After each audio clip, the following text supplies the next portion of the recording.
Eva, ini kerjain dulu loh. Bentar dulu, ini lagi bagus videonya. Tapi ini juga belum selesai.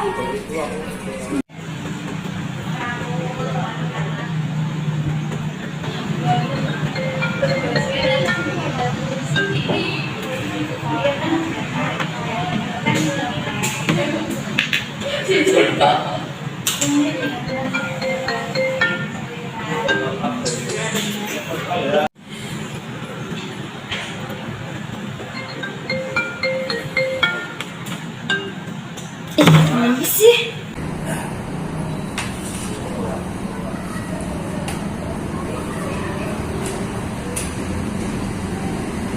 Halo, Safa. Kamu lagi kenapa? Aku lagi pusing. Pusing kenapa? Aku bingung. Soalnya Perkenalkan kami dari kelompok 10. Di sini kami akan membahas tentang bagaimana cara mengatasi kesulitan belajar. sebelum itu, perkenalkan nama saya Mutia Safadia Rahmawati Saya Eva Yunita Nur Rahmawati. dan saya Fajar Rahmayanti. Jadi langsung saja tonton video berikut ini. Oke, jadi apa sih kesulitan belajar itu? Kesulitan belajar merupakan suatu kondisi dan suatu proses belajar yang ditandai adanya hambatan-hambatan tertentu untuk mencapai hasil belajar. Peserta didik yang mengalami hambatan dalam proses pembelajaran akan mendapatkan hasil pembelajaran yang kurang optimal. Kesulitan belajar disebabkan oleh rendahnya konsentrasi belajar, kondisi belajar yang kurang kondusif, media dan alat pembelajaran yang tidak memadai, dan suasana kelas yang menjenuhkan. Di sini kita akan membahas mengenai faktor-faktor yang dapat mempengaruhi kesulitan belajar. Ada dua faktor, ada faktor internal dan faktor eksternal. Faktor internal meliputi kondisi kesehatan, minat bakat, dan motivasi serta kebiasaan belajar. Yang kedua yaitu faktor eksternal, meliputi lingkungan keluarga, lingkungan sekolah, dan lingkungan masyarakat. Rasa bosan dan rasa malas belajar bisa muncul pada diri seseorang, terutama di masa pandemi.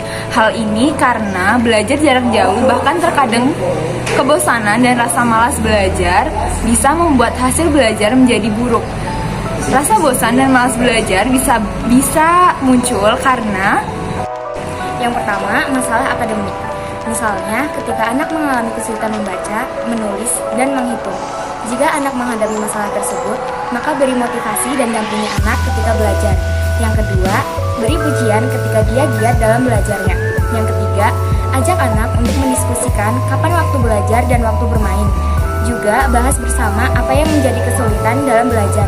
Dan yang keempat adalah terapkan gaya belajar yang tepat sesuai dengan kondisi anak. Kemudian, cara mengatasi hal tersebut yaitu dengan mengadakan program remedial, suasana kelas yang kondusif seperti adanya tanya jawab, diskusi, dan game, dan bantuan media pembelajaran, serta dengan membangun motivasi belajar pada anak.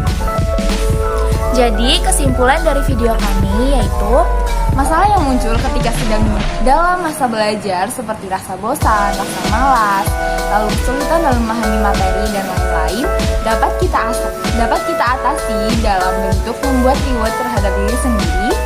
Jika kita merasa sulit dalam belajar, tidak ada salahnya untuk meminta bantuan kepada teman dan guru atau dosen yang mengajari kita. Dan sebaiknya kita mengatur manajemen diri kita agar kita dapat membagi waktu antara bermain, belajar, dan beraktivitas di lingkungan sekitar. Sekian video dari kami. Terima kasih. Wassalamualaikum warahmatullahi wabarakatuh. Dadah.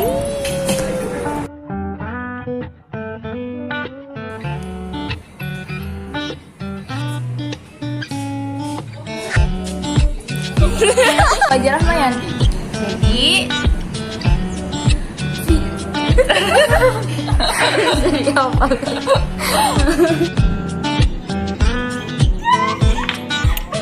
Oh, ya udah.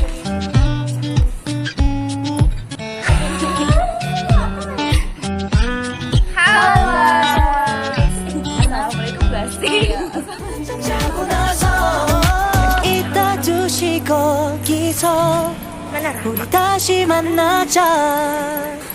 Halo. Oke, dadah.